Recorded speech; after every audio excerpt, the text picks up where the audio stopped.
നമസ്കാരം, മലയാളി വാർത്തയിലേക്ക് സ്വാഗതം. ശശി തരൂരിനെ CPM-ൽ എത്തിക്കാൻ മധ്യസ്ഥ ചർച്ച നടത്തിയെന്നും ചില മാധ്യമങ്ങൾ വന്ന റിപ്പോർട്ടുകൾ പാടെ തള്ളിക്കൊണ്ട് Lulu group chairman MA Yusuff Ali. മാധ്യമങ്ങൾ പരദൂഷണം പറയുന്നത് നിർത്തണമെന്നും ലോക സാമ്പത്തിക ഫോറത്തിൽ പങ്കെടുത്ത ശേഷം ദാവോസിൽ നിന്നും സുറൂച്ചിൽ വന്ന ഒരു ദിവസത്തെ മുഴുവൻ മീറ്റിംഗും കഴിഞ്ഞ് അവിടെ നിന്ന് ദുബായിൽ തന്റെ വിമാനം എത്തും മുൻപ് യൂസഫ് അലി ശശി തരൂരുമായി ചർച്ച നടത്തുകയാണ് എന്ന വാർത്തയാണ് കണ്ടത്. ഇത്തവണ തരൂരിനെ കണ്ടിട്ടില്ല. 6 മാസം മുൻപ് വന്നപ്പോൾ തരൂർ വീട്ടിൽ കണ്ടിട്ടുമുണ്ട്. അതുകൊണ്ട് അനാവശ്യ ഗോസിപ്പുകൾ മാധ്യമങ്ങൾ ചെയ്യരുത്.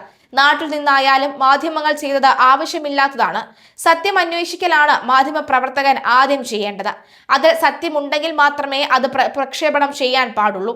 അതുകൊണ്ട് അവർ അത് ശ്രദ്ധിക്കണമെന്നും യൂസഫ് അലി പറയുന്നു. തനിക്കൊരു രാഷ്ട്രീയ പാർട്ടിയോടും പ്രത്യേക ചായ്വില്ല. മുഖ്യമന്ത്രി ആശംസിച്ചു എന്ന് പറയുന്നതിൽ രാഷ്ട്രീയമില്ല. ജയവും തോൽവിയും ജനമാണല്ലോ തീരുമാനിക്കേണ്ടത്. ആശംസ പറയുന്നതിൽ ബുദ്ധിമുട്ടില്ലല്ലോ എന്നും യൂസഫ് അലി മാധ്യമങ്ങളോട് പറയുന്നു. കോൺഗ്രസ് MP ശശി തരൂരിനെ CPM-ൽ എത്തിക്കാൻ താൻ ചർച്ച നടത്തിയെന്ന പ്രചരണം അടിസ്ഥാനരഹിതമാണ് എന്ന് Lulu group chairman MA Yusuff Ali പറയുന്നു. വാർത്തകൾ നൽകും മുൻപ് സത്യം അന്വേഷിക്കണമെന്നും അദ്ദേഹം ദുബായിൽ പറഞ്ഞു.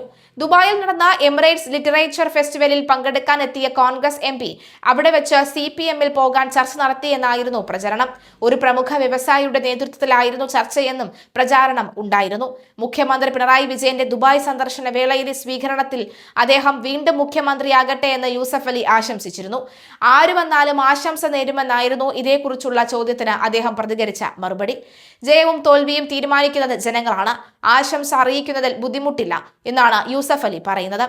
കോൺഗ്രസ് നേതൃത്വവുമായി അതൃപ്തിയെ തുടർന്നുണ്ടായ അഭ്യൂഹങ്ങളിൽ പ്രതികരണവുമായി ശശി തരൂരും കഴിഞ്ഞ ദിവസം രംഗത്തെത്തിയിരുന്നു.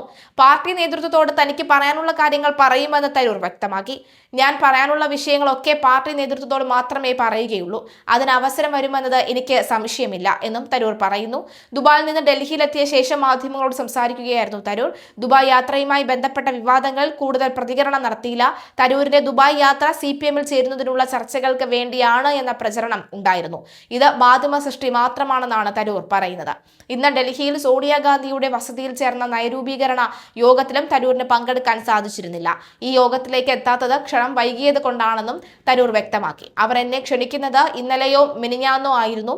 അപ്പോഴേക്കും നാട്ടിലേക്ക് തിരിക്കാനുള്ള ടിക്കറ്റ് ബുക്ക് ചെയ്ത് കഴിഞ്ഞുവെന്നും തരൂർ പറയുന്നു. കോൺഗ്രസ് ദേശീയ സംസ്ഥാന നേതൃത്വവുമായി ഏറെക്കാലമായി തരൂർ അകൽച്ചയിലാണ്.